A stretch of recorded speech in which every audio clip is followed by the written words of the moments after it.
At 4-3, Brock, huge opportunity, obviously, for the Seahawks this weekend to get to 5-3, end the first half with that kind of record, knowing that they've got 5 games at home in the second half of the season, and all of a sudden 10 wins seems like a very viable possibility for them. But to do so, you got to go to Detroit at a 10 a.m. start body time and beat the Lions. And I'll tell you what, I feel incredibly confident that they're going to do that. I just like this matchup from the Seahawks' perspective as much as I've liked any matchup this year.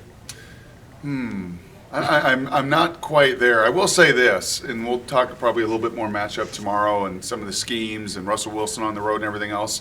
John Kidna said something today that, didn't really resonate until actually right this moment. When he said this team's had 10 days to stew on this one. And, they did have a little bit of a break over the weekend. They get a bonus day on Monday.